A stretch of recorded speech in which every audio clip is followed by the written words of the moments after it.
भक्तों, हर हर महादेव। आइए रामायण पाठ्यक्रम में जो उपायों का गायन करें उनका भावार्थ समझें।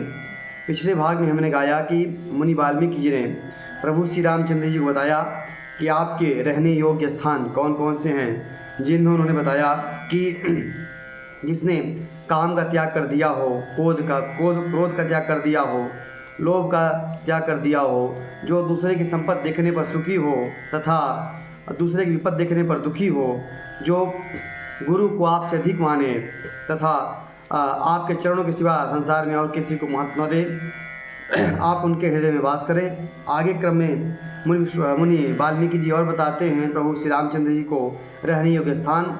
उन चौपायों का हम गायन करें और भावार्थ समझें। आइए।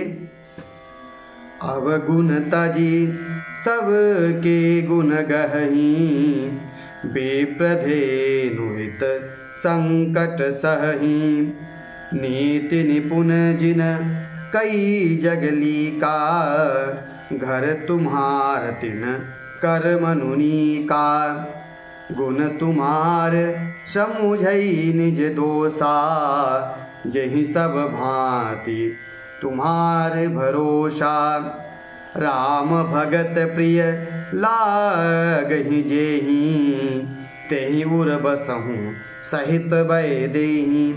मुनि वाल्मीकि जी कहते हैं कि जो अवगुणों को छोड़कर हमेशा गुणों को ग्रहण करते हैं तथा ब्राह्मण और गौ के लिए संकट सहते हैं और नीति निपुणता में जिनकी जगत में मर्यादा है और उनका सुंदर मन आपका घर ही है।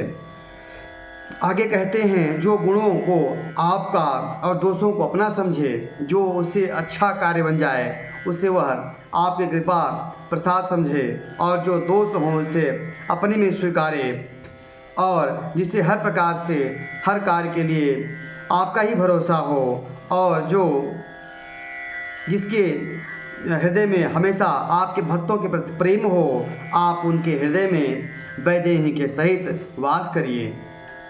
जाति पाति धनु धर्म बढ़ाई, प्रिय परिवार सदन सुखदाई, सब तज तुहहि रहई और लाई, तहि के हृदय रहऊँ रघुराई। मुनि वाल्मीकि जी कहते हैं जाति पाति धन धर्म बड़ाई, प्यारा परिवार और सुख देने वाला घर, सब को छोड़कर जो केवल आपको ही अपने हृदय में धारण करता है, हे रघुनाथ जी आप उसके हृदय में रहिए, आप उसके हृदय में वास करिए। नरग सरगु नरकु अपबरगु समाना, जहाँ तहाँ देख धरे धनु बाना, कर्म बचन मन राउर चेरा, राम करहूँ तेहि के उर डेरा। स्वर्ग नरक और मोक्ष जिसकी दृष्टि में सब समान हैं, क्योंकि वह जहाँ तहाँ केवल धनुष बाण धारण किए आपको ही देखता है, जो कर्म से वचन से मन से अपने आप को दास मानता है। हे राम आप उसके हृदय में वास करिए। आगे एक बहुत बड़ी बात मुनि वाल्मीकि जी कहते हैं, एक दोहे के माध्यम से गायन करें। जाहि न चाहिए कबहु कछु, तुम सन सहज सनेहु, बसहु निरंतर ताहु मन, सोराउर निज गेहूँ।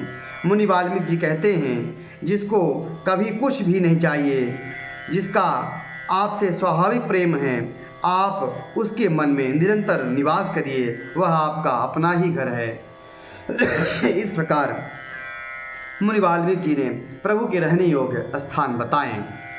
यही विधि मुनिवर भव न दिखाए, बचन स प्रेम राम मन भाई, कहा मुनि सुनहु भान कुल नायक, आश्रम कहूँ समय सुखदायक। इसके बाद मुनिशिष्ट वाल्मीकि जी ने श्री रामचंद्र जी को घर दिखाए। उनके प्रेम पूर्वक वचन सुनकर श्री राम जी के मन को काफ़ी वचन वो अच्छे लगे। फिर मुनि ने कहा, हे सूर्यकुल के स्वामी सुनिए, मैं इस समय के लिए सुखदायक आश्रम कहता हूँ, जहाँ आपको निवास करना है। चित्रकूट गिरि करहु निवासु, तह तुम्हार सब भांति सुपासु। शैल सुहावन कानन चारु, करिके हरि मृग विहंग बिहारू। तब मुनि वाल्मीकि जी कहते हैं कि प्रभु श्री रामचंद्र जी कि हे राम, आप इस समय चित्रकूट पर्वत पर निवास करिए। वहाँ आपके लिए सब प्रकार की सुविधा है। सुहावना पर्वत है, सुंदर वन है और वहाँ हाथी, सिंह, हिरन और पक्षियों का विहार स्थल है।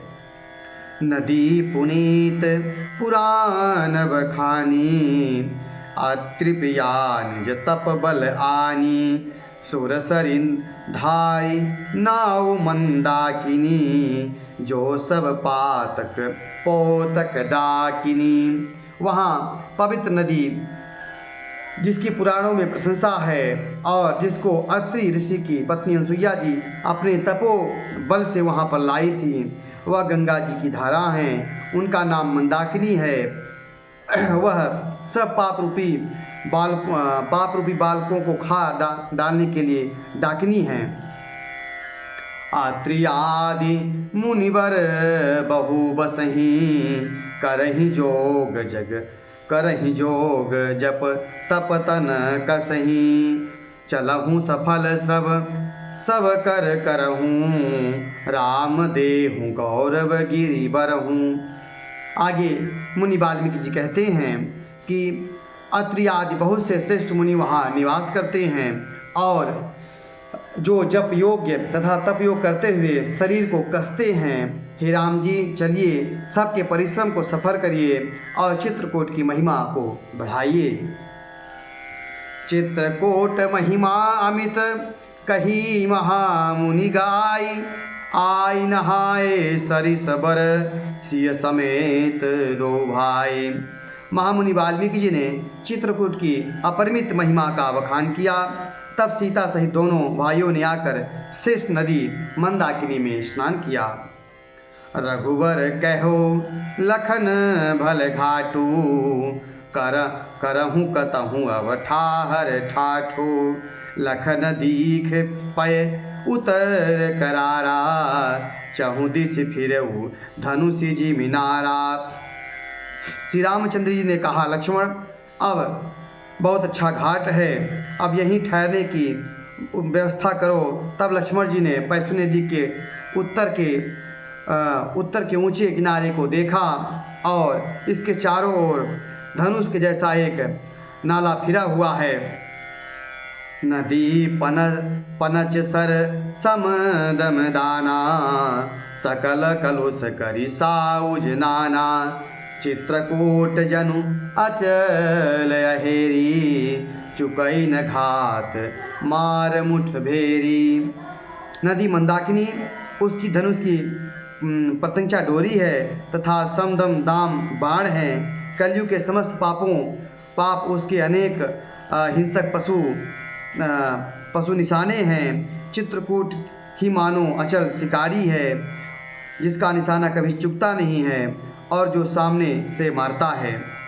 अस कही लखन ठाऊं देखरावा, थल बिलो की रघुवर सुख पावा। रमयु राम मनु देवन जाना, चले सहित सुर थपित प्रधाना। ऐसा कहकर लक्ष्मण जी ने स्थान दिखाया और वह स्थान प्रभु श्री रामचंद्र जी को काफ़ी अच्छा लगा। जब देवताओं ने जाना कि प्रभु श्री रामचंद्र जी का मन यहाँ रम गया है, तब देवताओं के प्रधान विश्वकर्मा जी साथ में लेकर चित्रकूट की ओर चल दिए। कोल की रात बेस सब आए, रचे परन तिन सदन सुहाए। बरनि न जाय मंजु दुई साला, एक ललित लघु एक विशाला। सब देवता कोल भीलों के भेष में आए और उन्होंने दिव्य पत्तों और घासों से सुंदर घर बना दिए। दो ऐसी सुंदर कुटिया बनाई जिसका वर्णन नहीं हो सकता है। उसमें एक बड़ी सुंदर छोटी सी और एक दूसरी बड़ी सी कुटिया थी। लखन जानकी सहित प्रभु राजत रुचिर निकेत। सोह मदन मुनि बेश जनु रचि ऋतुराज समेत। लक्ष्मण और जानकी सहित प्रभु श्री रामचंद्र जी सुंदर घास पत्तों के घर में शोभायमान हैं। मानो कामदेव मुनि का वेश धारण करके पत्नी रति और बसंत ऋतु के साथ सुशोभित हो रहे हैं। इस प्रकार आज की कथा यहीं पर विराम करते हैं। आगे की कथा को हम अगले भाग में गाएंगे। किस प्रकार चित्रकूट में आनंद हो जाता है प्रभु के निवास के बाद। वहाँ पे बहुत से देवताएं लोग और कोल भी प्रभु श्री रामचंद्र से ऋषियों का झुंड प्रभु से मिलने आता है। उन चौपाइयों का हम गायन करेंगे। कथा अच्छी लगी हो तो इस YouTube चैनल को सब्सक्राइब करें, शेयर करें। जय श्री राम कमेंट करें। हर हर महादेव।